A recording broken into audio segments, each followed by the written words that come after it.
Señales de los hombres del tiempo final. Hemos escuchado al pastor Tinus hablarnos del celo del Señor y de alguna manera la enseñanza de hoy, marcando las señales que ocurrirían, que serían evidentes, manifestadas en estos hombres de los postreros tiempos, de los tiempos finales, viene a ser como una enseñanza contracara, como la contrapartida, como la parte negativa. No me gusta hablar de cosas negativas, pero a veces la Biblia, como es acá en los ejemplos de Timoteo y en el libro de Timoteo, en algunas instancias, también Jesús en Mateo 23, se habló, se marcaron las señales que mostrarían los tiempos finales. Guerras, rumores de guerra, la avaricia de los hombres, etc. Hoy quiero ver detalladamente cuáles son las señales que van a marcar en diferentes personas, van a ser muy evidentes estas señales del hombre del tiempo final. Cuando hablo de hombre, por supuesto, hombre o mujer. Vivimos en una etapa en la historia de la humanidad de muchas turbulencias y cada nación vive en una incertidumbre constante. Es el tiempo para que la iglesia se vuelva más cristocéntrica que nunca. Es en esta etapa que necesitamos edificar una iglesia poderosa que prospere en medio de cualquier circunstancia difícil que se venga en contra nuestra, como fue el COVID, como son las guerras, los ataques a diferentes naciones, etc. Lo que tenemos que entender es que necesitamos volver a una profunda certidumbre y confianza por medio de descubrir cuál es la agenda de Dios. ¿Cuáles son las prioridades del trono de Dios? ¿Cuál es el latido del corazón de nuestro Padre? Necesitamos una iglesia apostólica que se levante fuerte, pero no hay una iglesia apostólica que se levante fuerte que viva en ignorancia. Tenemos que estar alerta que cuando lo verdadero se levanta, también lo incorrecto se levanta. Dice la palabra de Dios que cuando abundó la maldad, sobreabundó la gracia. Mira, declaro y estoy viendo que es un tiempo de tal renacimiento de la iglesia sobre la tierra, que es un tiempo en que la gracia va a sobreabundar en medidas no imaginadas, en medidas impensadas, como habla el libro de Efesios, que el poderoso que está dentro nuestro obrará más allá de lo que entendamos, imaginemos, pensemos o alguna vez soñemos. Pero, ¿cuál es el punto antes de comenzar? Quiero que entiendas que cuando yo describa estas señales de los hombres y mujeres del tiempo final, no la tomes como que esto tiene que ver con alguien muy endemoniado por allá por una nación extraña, o como la bruja que conociste, o la hechicera, o el político corrupto. No. Cuando viene juicio, cuando viene pureza, de hecho, una de las funciones más tremendas del apostólico es traerle purificación a la iglesia, presentar una novia, la novia de Cristo, como una novia totalmente madura, sin mancha ni arruga, esperando a su novio, esperando a su esposo, tener un completo casamiento y pacto con su esposo. Entonces, cuando veamos la lista de estas señales de los hombres y mujeres del tiempo final, no lo mires como algo de otra persona. No te digo que todas, pero alguna, una, dos, tres, más de una de esas condiciones equivocadas, vas a ver cómo vos y yo nos tenemos que todavía purificar y cambiar. Y podemos, y realmente en la iglesia, dentro de la iglesia, aunque seas un cristiano que ame a Dios, en alguna medida todavía necesitas cambiar alguna de estas cuestiones, o todavía estás siendo tentada tu carne o mi carne en alguna de estas cuestiones, y tenemos que estar alerta.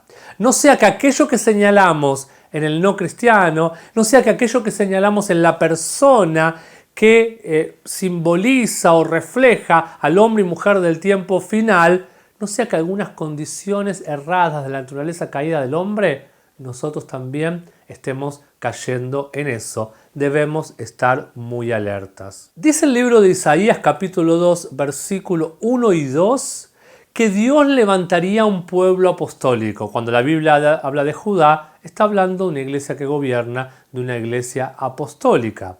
Este monte Sión será establecido sobre el resto de los reinos. ¿Qué quiere decir establecido? En otras enseñanzas lo hemos explicado. Establecido quiere decir firme, estable, seguro, asegurado, permanente, algo que sus estándares están determinados y no resbala en sus estándares y en sus creencias, confiado, dirigido de una manera precisa, en certeza interna. También quiere decir algo que está ajustado, algo que está derecho, algo que está empoderado, validado y autorizado. Ahora, si vamos a ser establecidos como un pueblo apostólico, si vamos a estar en un lugar de exaltación y de establecimiento como profetiza ahí Isaías, debemos preguntarnos, ¿tenemos algo que sea digno para mostrar? ¿Realmente somos alguien digno de confianza y dignos de ser visto como es aquella iglesia Ruth, como se convirtió en Ruth? Ruth se convirtió en algo digno de ser visto. ¿Somos de ese tipo de iglesia? Exaltado quiere decir algo elevado, algo prominente, algo honorable. Si Dios quiere poner una iglesia apostólica allá arriba de la montaña, en el monte Sión, monte nos habla de gobierno, nos habla de reino, tiene que ser algo que los demás quieran admirar, seguir, copiar. Tiene que ser una iglesia con el manto de José, por ejemplo, que ni siquiera el peor faraón o la nación pagana querían deshacerse de José, no, querían tener un José que lo salvara y lo redimiera. ¿Quién, como decía el pastor Tinus, quién se quiere deshacer, quién quiere despedir a un José? Cuando ese José, a pesar de que yo pueda o no coincidir con sus creencias, o sea, me refiero a los egipcios, quizás no coincidían con las creencias que José tenía en el Dios verdadero, pero José los libertó y los sacó del hambre que estaban viviendo. Debemos entender que hay una iglesia que va a ser empoderada por un derramamiento muy especial del Espíritu Santo, como lo profetiza Hechos, capítulo 2, versículo 17, que Él derramaría sobre toda carne. ¿Es una verdad eso? Por supuesto. ¿Estamos en ese tiempo? Por supuesto. Dios quiere derramar de su Espíritu en una medida más tremenda sobre toda carne. El poder de Dios será exhibido en medio de esa iglesia. ¿Es una verdad lo que dice Isaías capítulo 67? Que vamos a ser como árboles de justicia para exhibir la gloria de Dios? Por supuesto. ¿Será una verdad lo que dice Efesios 4:7, que a todos nos ha dado una gracia según el don de Cristo? Por supuesto. La gracia de Dios en nosotros es un don y somos parte de ese cuerpo. Pero muchos tienen escondida esa gracia y llegó el momento que el cuerpo de Cristo saque a luz su gracia. Saque a luz la gracia que tiene adentro. Pero tenemos que entender que los días de la pasividad, que los días de solamente las figuras prominentes terminaron. Dios está esperando, declaramos que se levanta una iglesia prominente, un cuerpo prominente. No es más el tiempo de solo figuras prominentes. Ahora, hay una palabra que a mí me llamó la atención en 2 Pedro 3. Dice que no solo estos eran los últimos tiempos, en el cual se manifestaban estas señales que vamos a estudiar ahora, sino que esos serían tiempos peligrosos, tiempos terribles. La Biblia adjetiviza los tiempos finales no solo como tiempos últimos, sino como tiempos terribles o como tiempos peligrosos. Y cuando hay algo peligroso es algo para estar alerta. Entonces cuando la palabra de Dios te marca señales, es para que te cuides de esas señales. No sea que mirando la paja en el ojo del otro, descuides la viga en el tuyo. Debemos cambiar, ser agentes de cambio donde nos movemos. ¿Sabes que tenés una porción de Cristo adentro tuyo? Y adentro mío yace el más poderoso. Si has recibido a Cristo en tu corazón, si has permitido y estás siendo transformado en tu carácter para ser cada día más cristocéntrico, el Todopoderoso está dentro tuyo, y aquel que levantó a Jesucristo de los muertos, el mismo Espíritu que levantó a Jesucristo de los muertos está en ti, y lo que quiere hacer es que vos te transformes en un agente de cambio de ambientes. Cuando éramos muy chicos, aquellos que íbamos a la iglesia, a veces te cuidaban tus padres, tus abuelos o los líderes de la iglesia para que no te metas con gente del mundo a ver si te contaminaban. Hoy es al revés. Debemos estar plantados en este mundo, en las diferentes facetas, en la política, en las artes, en los colegios, en las empresas, en donde sea, tenés que estar plantado ahí como un árbol de justicia para ser un agente de cambio, para vos provocar el cambio. ¿Estamos listos? Vamos a ir a definir muy rápido, no vamos a poder detenernos en cada característica demasiado tiempo, vamos a definir las señales de estos hombres y mujeres del tiempo final. ¿Me acompañan? Vamos a ir primero a 1 Timoteo capítulo 4 del versículo 1 en adelante. Primera señal, se apartarán de la fe. ¿Cuánta gente que abrazó la palabra de Dios, el reino de Dios, y quizás se convirtió, dieron los primeros pasos, se emocionaron por conocer a Cristo y después por una preocupación, por un malestar en la iglesia, por una crítica, por la mínima cosa que pasó, se apartó, se enfrió? Ojo con eso, porque vamos a dar cuenta de las personas que le hablamos la palabra y luego se pierden. No permitamos que la gente se aparte de la fe por pequeñeces. Tengamos un corazón compasivo, un corazón que albergue y que pastoree a muchos. Número 2.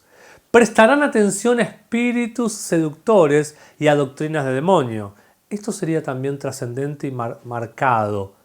¿Cuántas cosas se predican en YouTube, en los canales de televisión cristianos? ¿Cuántas cosas se predican? Parece que como se me ocurrió una historia muy linda y suena lindo, parecido a la Biblia, lo predico. Ojo, deja que solo la verdadera palabra de Dios, la palabra que sale de los labios de Dios, como dice Mateo 4:4, sea la que sea sembrada en tu corazón.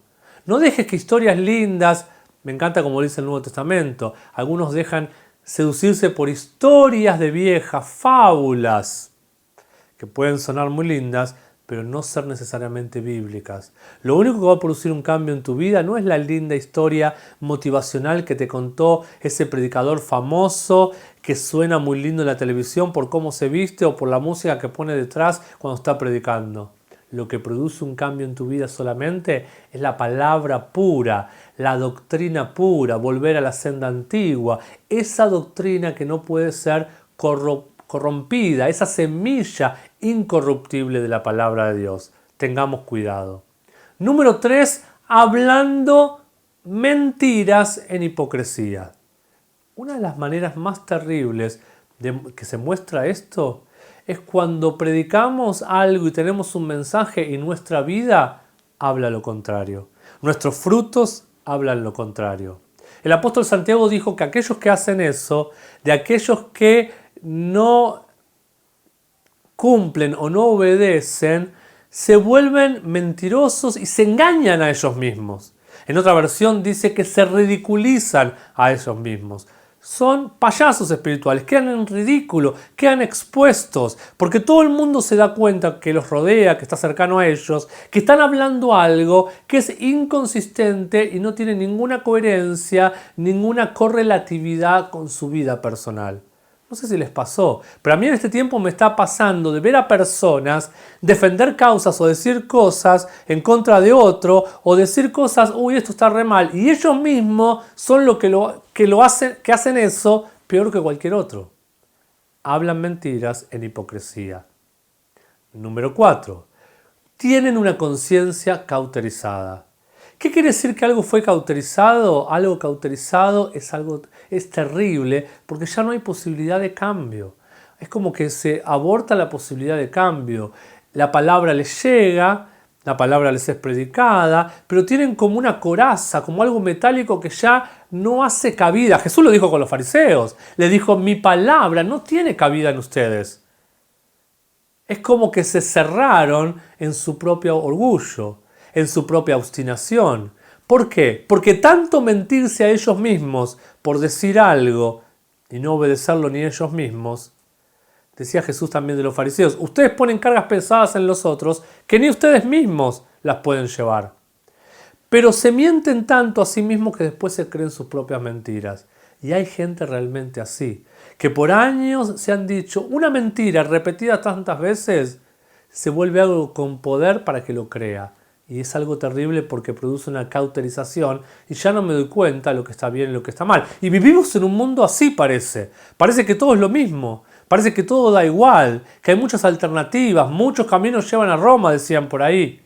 Parece que es lo mismo hacer esto que no hacerlo, es lo mismo obedecerlo que no obedecerlo, es lo mismo tener palabra que no tener palabra. Número 5. Prohibirán casarse. Cuando decimos prohibirán casarse, alguno piensa en alguna religión como el catolicismo, que los curas no se casan. Quizás tiene alguna aplicación con eso. No me voy a detener con eso.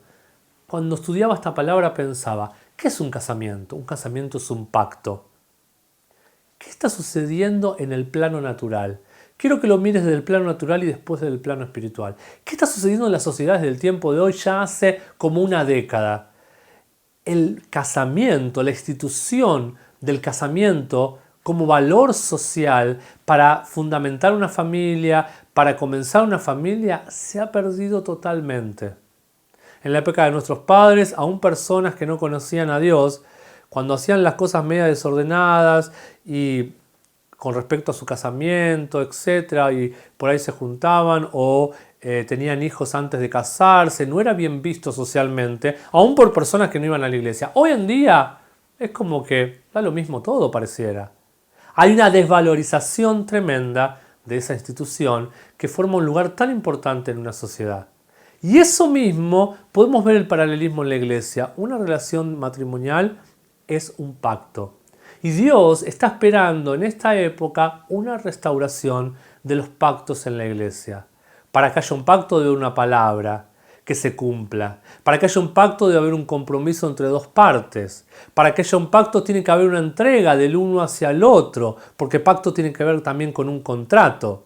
Una relación de padre e hijo debería ser una relación de pacto, en donde el hijo quiere obedecer y seguir adelante, llevar adelante la visión de su padre, y donde el padre va a rendirse, a comprometerse y a ser responsable en alimentar, en cuidar, en vigilar el crecimiento de ese hijo. En un pacto estamos viendo, con estos ejemplos, las dos partes tienen responsabilidades y las dos partes tienen derecho en el cumplimiento de ese pacto. Pero también debería haber un pacto entre los hermanos en el cuerpo de Cristo, un pacto para no criticarse, para no contar chismes, un pacto para no tener celos, un pacto para no poner el pie en el otro para yo levantarme. El pacto tiene que volver a la cultura de nuestras iglesias, si no, no vamos a poder ver nunca la manifestación de una iglesia más gloriosa, que sea elevada al monte Sión, como decía ahí Isaías, que sea establecida y exaltada. Número 6. Una señal que me encanta explicarla con esta profundidad. Dice, obligarán a abstenerse de carne. Obligarán a abstenerse de carne. Olvídate ahora de la parte natural. No vamos a hablar ni de vegetarianos ni de veganos, tranquilo. Vamos a llevarlo al plano espiritual. Cuando estamos hablando de carne en la Biblia, sucede esto más en las Biblias en versión en inglés que en castellano. Por ejemplo, en Malaquías, cuando habla de los diezmos, dice, traed los diezmos a la folí, probadme ahora en esto, y haya alimento en mi casa. En la versión King James, las versiones en inglés, dice, y que haya carne en mi casa. ¿Qué está diciendo? Que haya alimento sólido. Carne es alimento sólido, porque cuando uno tiene un bebé de 3 meses, le da leche. Cuando tiene ese bebé va cumpliendo más edad y se va fortaleciendo, recién ahí uno le da carne en pequeñas cantidades y en pequeñas porciones. ¿Por qué? Un bebé que está siendo amamantado, tiene 1 mes, 2 meses, no puede recibir alimento sólido, se va a atragantar, no lo sabe digerir sus órganos, tiene que ser entrenado a comer de a poco comida blanda para luego comer comida más sólida. Ahora, ¿es la carne un alimento importante en nuestra dieta en lo natural? Por supuesto. Por supuesto, y aquellos que son vegetarianos o veganos la tienen que reemplazar con algo, con alguna vitamina, con alguna pastilla o con alguna otra cosa que no me voy a detener a hablar de eso, porque no es el punto. Lo que está hablando es que cuando en la Biblia se habla de carne, se habla de alimento sólido. Una de las funciones más importantes del tiempo apostólico que estamos viviendo es levantar una iglesia madura. Mirá, si hay algo en la agenda de Dios hoy, es levantar una iglesia que tenga un carácter maduro, que sea cristocéntrica y no que estén pensando en sus caprichos, en sus carnalidades, en sus debilidades, en sus pasiones, sino que Cristo sea el centro de la iglesia. Eso Dios está buscando, un hijo huoyos, levantar un hijo huoyos, un hijo maduro. Y si necesitamos y queremos, si realmente entendemos que la agenda de Dios es la madurez, necesitamos alimentar a la iglesia con carne. No vamos a poder lograr madurez. Imagínate vos que me estás escuchando, que tenés 30, 40, 50 años, que toda tu vida hubieras tomado solamente del pecho de tu madre o de una leche de fórmula. Nadie se vuelve fuerte solo por recibir leche toda su vida. Pero en lo espiritual, lamentablemente, estamos llenos de iglesias que solo alimentan a sus miembros con leche. Y lo mismo pasaba en el tiempo del apóstol Pablo. Dice 1 Corintios 3, 2, que el apóstol Pablo los exhorta a los corintios porque él quería darles carne, pero ellos solo estaban recibiendo leche. Dice también el libro de Hebreos 5:12 de la siguiente manera: debiendo ser ya maestros después de tanto tiempo, ustedes tienen necesidad que yo les vuelva a enseñar cuáles son los rudimentos, o sea, las doctrinas fundamentales y primarias de la palabra de Dios, dice otra versión. Y habéis llegado a ser tales que tienen necesidad de leche y no de alimento sólido. Alimento sólido igual a carne. Luego el versículo siguiente, es decir, Hebreos 5:13, dice, miren qué importante esto, deténganse a escucharlo con atención. Y todo aquel que participa de la leche es inexperto en la palabra de justicia porque es niño. Leche está hablando de las verdades cristianas menos difíciles, no complicadas, lo sencillo de la palabra de Dios. Si todo el tiempo solamente recibimos leche, si todo el tiempo recibimos solamente sobre salvación, sobre bautismo, sobre arrepentimiento de pecados, lo que va a producir eso es que no alcancemos experiencia, habilidad en el uso de la palabra. Nos volvemos inexpertos en la palabra. También me encanta el versículo que dice que debemos entrenar nuestros sentidos espirituales. Los sentidos espirituales se entrenan. No es de la noche a la mañana que hoy te convertís y mañana tenés mucho discernimiento espiritual para guiar a muchos hacia Cristo, para guiar a naciones o para orar como Dios espera que ores, etcétera, etcétera, o para enseñar la palabra como se debe enseñar. Y ahí me quiero detener con la palabra. Aquel que es inexperto habla. Miren qué importante este punto. Y vamos a hacer esta comparación, esta metáfora tan hermosa. Una de las maneras más hermosas de definir la palabra de Dios es la espada. La espada es un arma. Y la palabra de Dios es un arma en contra de las acechanzas del enemigo, en contra de mis propios pensamientos contrarios, mis pensamientos destructivos, mis pensamientos de temor. Pero una palabra que yo la comparo con la espada, cuando alguien agarra una espada, tiene que saber cómo usarla. En mi caso, no tengo ni idea cómo se usa una espada. Mi hija mayor, en un tiempo, tomó clases de esgrima. La palabra es como una espada. Y una espada hay que saberla esgrimirla. Hay que saberla manejarla. Hay que saberla utilizarla. Aquel cristiano que no alcanza madurez, aquel cristiano que todo el tiempo está recibiendo solamente leche, una palabra de motivación, una palabra de levantar su ánimo, levantar su fe, y solamente se queda en los rudimentos, como decía Pablo, en lo básico, en lo elemental, lo que va a producir es que sea un cristiano no experto, por lo cual muy seguro no sepa esgrimir la palabra. No sé si han visto, pero con la palabra de Dios se puede bendecir y también se puede maldecir. ¿Por qué? ¿El problema está en la palabra? No. El problema está en usar mal la palabra. Se edificaron un montón de teorías y religiones incorrectas, vas tomando algún versículo de manera imprecisa. Dicen los expertos en hermenéutica, un texto fuera de contexto es un excelente pretexto. Yo puedo usar la palabra y no saberla esgrimir de manera correcta, puedo causar estrago en la vida de las personas y en mi propia vida. Entonces tenemos que estar muy alertas que se levantan hombres que hasta aún tomarán la palabra para hablar cosas que nos van a alejar completamente de Dios. De hecho, es una característica del diablo, que se va a vestir como ángel de luz para mostrarnos que quiere ser algo pero no lo es. Si hay algo que lo apostólico va a sacar a la luz, si hay algo que no se puede hacer en lo apostólico, es tratar de fingir que sos alguien que en realidad no sos. Mucha gente, por medio de su activismo o sus dones o su forma de actuar, quizás el don se lo dio Dios, el ministerio es de parte de Dios, pero por su actividad quieren vendernos que son alguien que en realidad todavía no lo son, porque todavía son carnales, porque todavía están con caprichos. No podés usar tu don o usar tu capacidad, tu ministerio o tu actividad en la iglesia para tratar de vendernos que sos alguien que en realidad tarde o temprano todos se van a dar cuenta que no lo sos. En lo apostólico todo sale a la luz porque lo apostólico es una estación de vulnerabilidad. Llegó el tiempo para que lo verdadero sea visible y lo falso también, para que podamos elegir por lo verdadero y descartar lo falso. Examinarlo todo y retener lo bueno, dice la misma palabra de Dios. Todo va a ser expuesto, todo va a ser confrontado. Dice que aquello que se trató de esconder en las cámaras, desde las azoteas sería proclamado. Nadie podrá jamás fingir.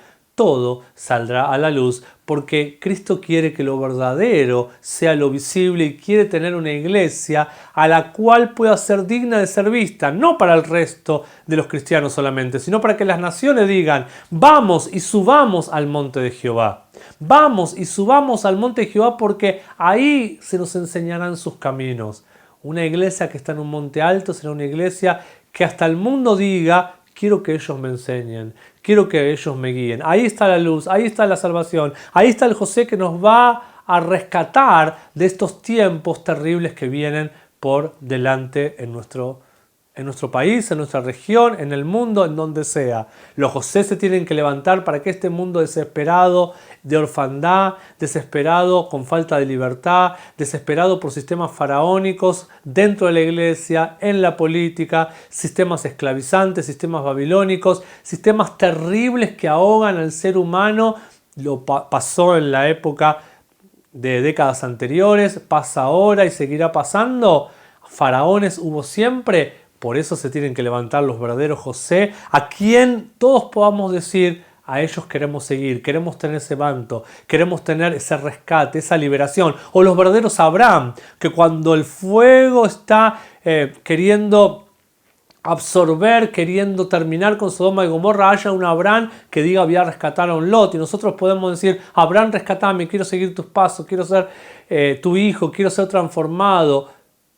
Hay una necesidad de verdaderos hombres de Dios. Hay necesidad de Danieles que en el medio de tanta confusión como en el tiempo de Babilonia se levantaron con un espíritu más excelente.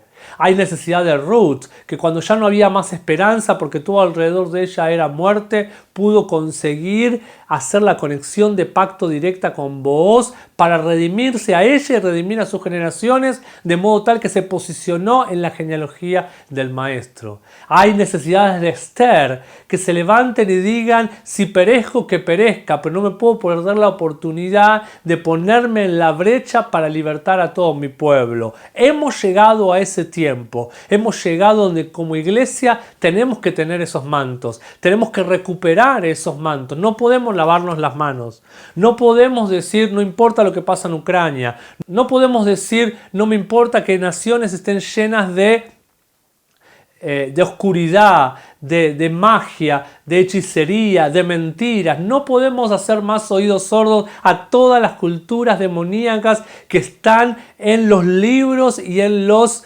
altares que se están haciendo en nuestros colegios, en nuestras universidades y callarnos la boca. No, es el tiempo de que se levanten estos espíritus. Es el tiempo que se levante también, por supuesto, el espíritu de Elías, que hará volver los corazones de los padres a los hijos, de los hijos a los padres. Es el tiempo, no que resucite a alguno de estos hombres, no creemos en eso. Creemos en el tiempo en que los corazones volverán a buscar a Dios, porque viene una restauración de diferentes mantos como los que he nombrado hasta ahora. Si ocurrió en el tiempo pasado, va a ocurrir en este tiempo, porque Dios tiene un remanente levantado por gracia. La generación 42 es la generación Cristo. La generación 41 es la generación de Jesús, que vino acá sobre la tierra, pero la generación 42 se habla en el libro de Mateo, que es la generación Cristo, nosotros. Un remanente escogido por gracia. ¿Para qué sos un remanente? ¿Para esconderte en vos mismo? ¿Para qué sos un remanente? ¿Para que recibir bendiciones y cerrar la boca? No, un remanente escogido por gracia es para que sea visible y muchos quieran seguirte, muchos quieran imitarte, para que los rescates, para que los liberes, para que los abraces con paternidad, con amor, con oportunidades, para que los abraces, para que los conectes directamente con el corazón de Dios Padre. En nuestra próxima clase seguiremos aprendiendo de más señales de los hombres y mujeres de estos tiempos finales.